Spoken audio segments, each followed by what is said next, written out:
अस्सलाम वालेकुम फेसबुक वारनि खे मुंहिंजा सलाम ऐं प्रोग्राम आहे सिंध वारा जीअनि त मां आहियां नौमिता गुल ऐं इहो असांजो पहिरियों जेको आहे फेसबुक लाइव आहे हिन प्रोग्राम जो तव्हां असांखे सर्च करे सघो था असांजे फेसबुक ते facebook.com/apnakarachi.fm ते प्रोग्राम आहे सिंध वारा जीअनि ऐं मां आहियां तव्हां सां गॾु नौमिता गुल ऐं अॼु असांजो टॉपिक आहे त तव्हांजे घर में अहिड़ी कहिड़ी क़दीमी या ख़ानदानी शइ आहे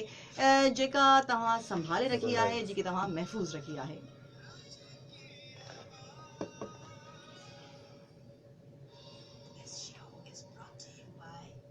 त असां ऑन एयर बि वेंदासीं हाणे थोड़ी देर में।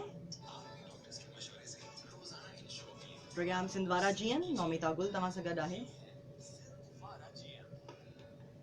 जी हाँ, सिंध वारा जीअन ऐं वेलकम भलीकार भलीकार फेसबुक ते हिन वक़्तु असां लाइव आहियूं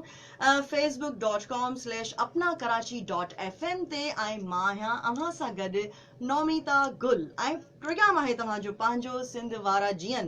त सदाई जीअन हज़ारे साल जीअन सिंध वारा जीअन ऐं असांजो टॉपिक आहे अॼु जो त तव्हांजे घर में अहिड़ी कहिड़ी क़दीमी शइ आहे अहिड़ी कहिड़ी क़दीमी जेकी आहे उहा ख़ानदानी शइ आहे जेकी तव्हां संभाले रखी आहे जेकी तव्हां महफ़ूज़ करे रखी आहे त असांखे मुख़्तलिफ़ कॉल्स बि अचनि पियूं हिन वक़्तु असां फेसबुक ते लाइव आहियूं असांखे कॉल्स आयूं आहिनि वाहिद बख़्श मंदरू असांखे कॉल कई आहे जिन असांखे ॿुधायो त उन्हनि जे घर में मेहूं आहिनि ॻऊं आहिनि जेके क़दीमी त न आहिनि पर उहो उन्हनि जी सार संभाल कंदा रहंदा आहिनि ऐं नादिर असांखे कराची मां ॿुधायो फ़ोन करे त उन्हनि जे घर में तलवार आहे जेका तमामु क़दीमी आहे ऐं उहा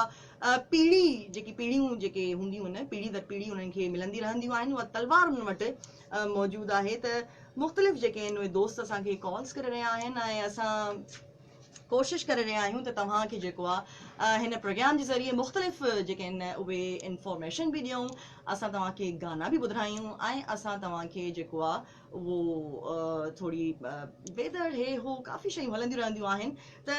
कोशिशि इहा ई आहे त तव्हां असांखे लाइक कयो ऐं असांजा जेके आहिनि पेज बि लाइक कयो असांजो पेज मां तव्हांखे ॿीहर ॿुधायां facebook.com/apnakarachi.fm ऐं असांजो नंबर आहे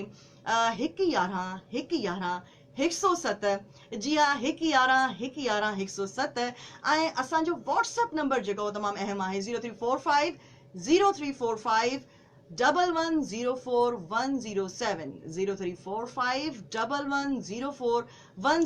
मुख़्तलिफ़ माण्हू जेके आहिनि उहे असांखे कॉल्स बि कनि पिया मैसेजिस बि मोकिलनि पिया ऐं क़दीमी शयूं जेके उन्हनि जे घर में मौजूदु आहिनि उन्हनि जे बारे में ॿुधाइनि पिया मुख़्तलिफ़ ज़ाहिरी ॻाल्हि आहे जॾहिं प्रोग्राम थींदो आहे इहो प्रोग्राम हर आचर ते हिकु वॻे जेको आहे शुरू थींदो आहे हर आचर ते 1 वॻे शुरू थींदो आहे इहो प्रोग्राम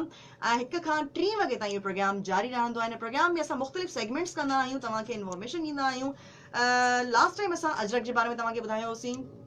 पर उन वक़्तु असां लाइव न अची सघियासीं अजरक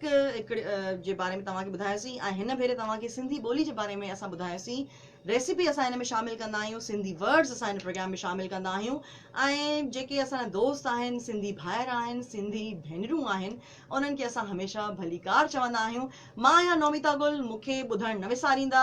अपना कराची FM 107 ते।